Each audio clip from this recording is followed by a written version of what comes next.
Good afternoon, Daybreak family. Rick and Sean coming to you with another COVID-19 update for Daybreak Church.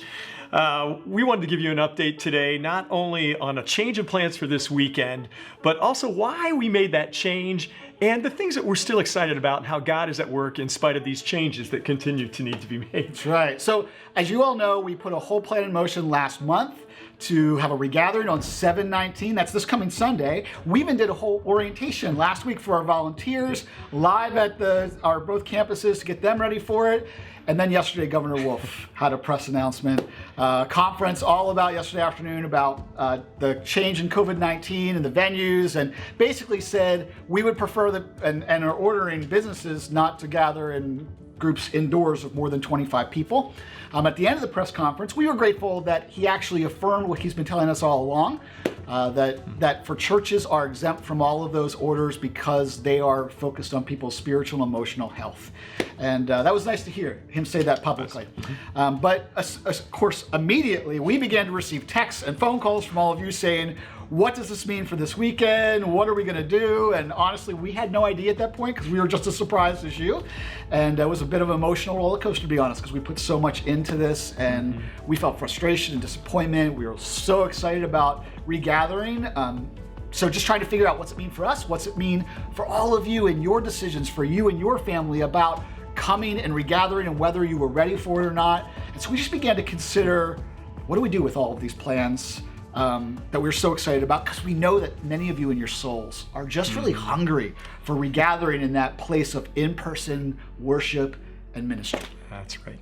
Well, today, because of that, we gathered with some of our staff this morning, and we spent about 2 hours together praying and discerning, God, how do you want us to move forward in this time? Which brought us to a decision.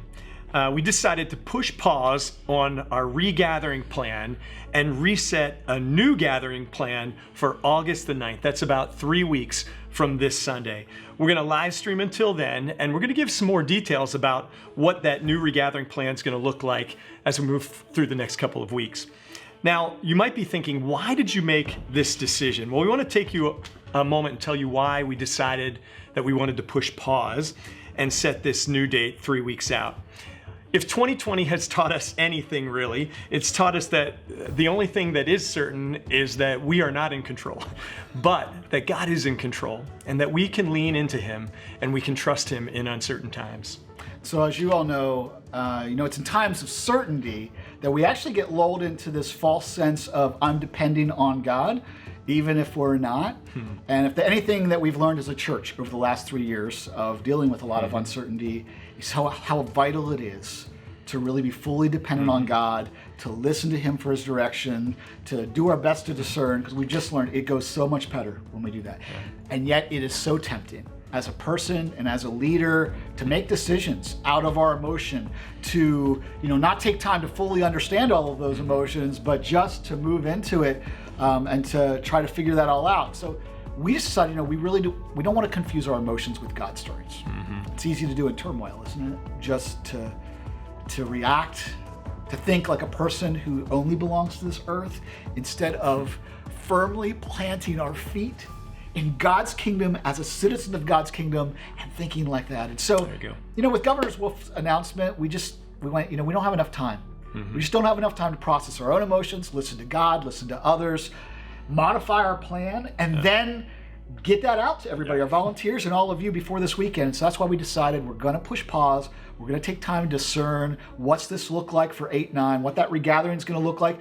We believe it's going to be changed. We believe it's going to be modified, but we also believe this gives us a real opportunity to create something that's sustainable as we move into fall and create a place for those that are ready. Some of you are just ready to return. And for those of you who are unsure, just to give you more information to make so that you can make that decision. And for those of you who are sure that you're not ready, we just want to make sure we have the right environments to help you build your relationship with Jesus, because that's super important to us. And so I just want you to know how excited and how hopeful we are for how God continues to be at work in and through our church family in this time. I hope you know how committed we are to help you walk with Jesus, to help disciple you so you can continue to grow and in your knowledge and in your love for Jesus. I hope you also know how committed we are to accomplishing the mission that God has given us as a church family in spite of the circumstances, whatever the circumstances might be. And we're excited about how God has continued to work through the Wide Open initiative as well. So many ways, even through COVID, in which we saw lives being changed. And in addition to that, ways in which we see God getting us ready for future ministry because of your faithfulness to the Wide Open initiative. You know, we want to invite you to join us this weekend online. We're going to continue through the book of Colossians in the series Jesus Only, where we're saying, Jesus, it's all about you. We'd love to have you join us this weekend, whether that's in your home or with your small group of people you gather together. Don't miss joining in worship from home this Sunday. We also just want to end by saying thank you. Thank you in this season for the grace that you've had with us as leaders of your church. We're learning, we're navigating waters that we've never navigated before, much like you're doing in your family and in your workplaces as well. And we also want to say thank you for remaining committed to Jesus, and thank you for being committed to his church in this time. We love being a part of this church family. God bless you all. Love you guys.